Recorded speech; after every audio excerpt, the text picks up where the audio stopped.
Hi, hello friends. Welcome back to another video.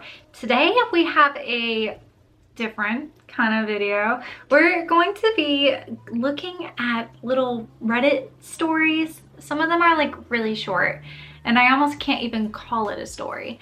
But I just picked out a handful of different things on Crochet Reddit for us to talk about and just to like read and maybe discuss a little bit. Kind of fun. Some of them are a little more spicy than others, but it'll be a good time. It'll be a good time. Basically, Reddit, crochet related, let's chat. I saw this very short story on Reddit and I was like, this sparked the idea for the video. Like, I just got into like a little bit of a rabbit hole and I kept looking through Reddit at like different crochet related stories, and I thought this would be fun for us just to sit and talk about crochet. So let's get into it. This first one is called "Crocheting Got Me Called In for a Disciplinary Meeting at Work, ...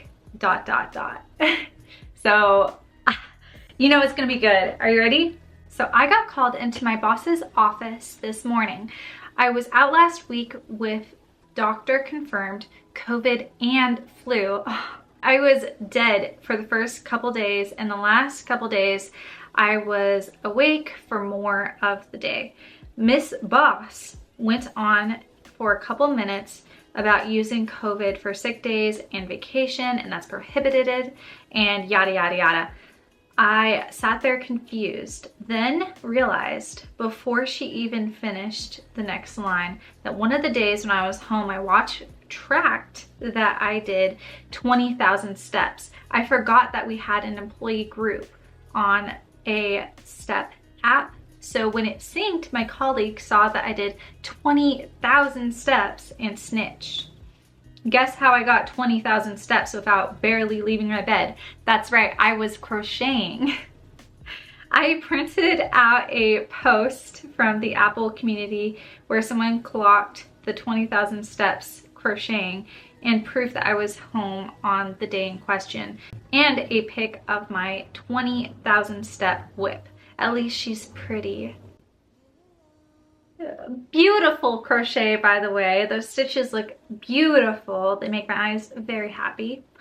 Yeah, that's crazy, right? Isn't that crazy? Also, what butthead coworker went and told the boss? I mean, I don't know. People underneath are like, snitches get crochet stitches and stuff. They're pretty funny. I love a good pun. I don't know. I don't think I would have. I definitely would not be one to like tattletale on another person. I think that that's kind of messed up. Like, come on.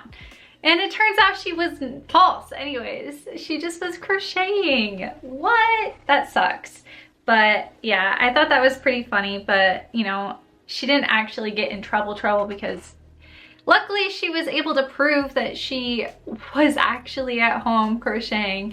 And she also had proof from a doctor that she had COVID. So regardless if she was walking 20,000 steps, she had proof. So I don't think the boss should have gotten that mad at her if she had the proof.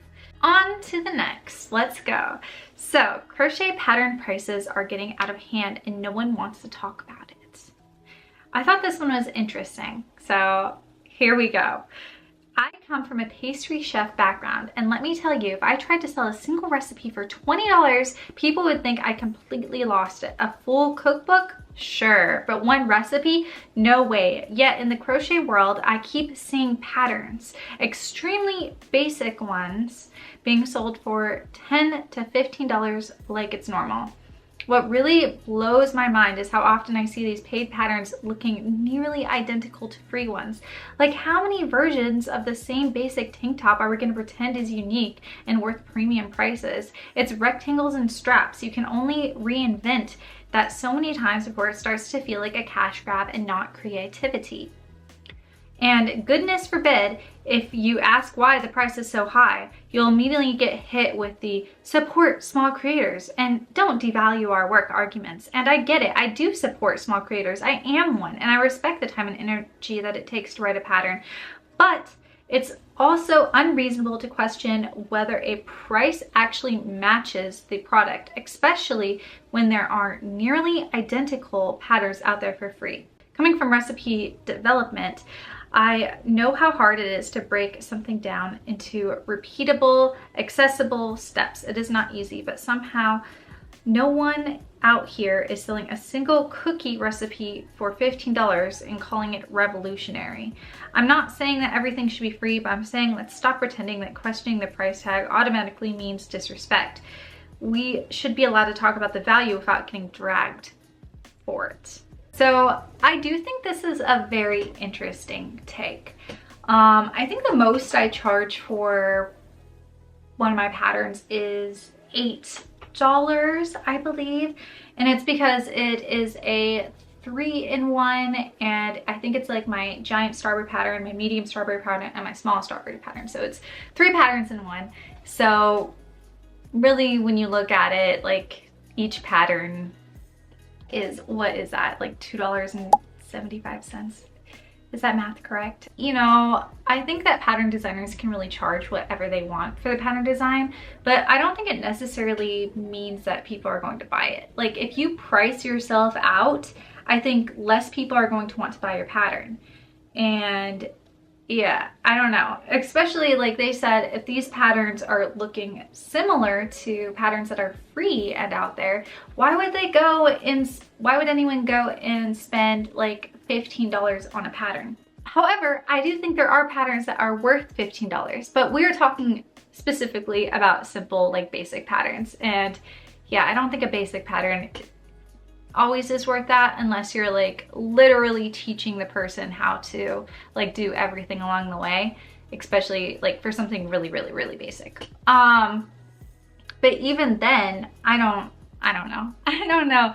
If it is something really basic, you can probably just find it on YouTube. I do think it's really interesting to hear their take, and I feel like it is specifically going towards clothing. Like I am more of an amigurumi artist. I do take off my hat for any good crochet pattern designer for garments, because I totally and thoroughly, like, y'all, like I don't know enough about clothing. Okay, this one I think is kind of funny because it kind of like pertains to me a little bit.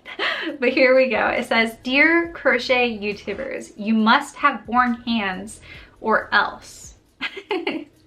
How dare you paint your nails and grow them longer than the tip of your finger? I'm here to watch you crochet, not to look at your nails.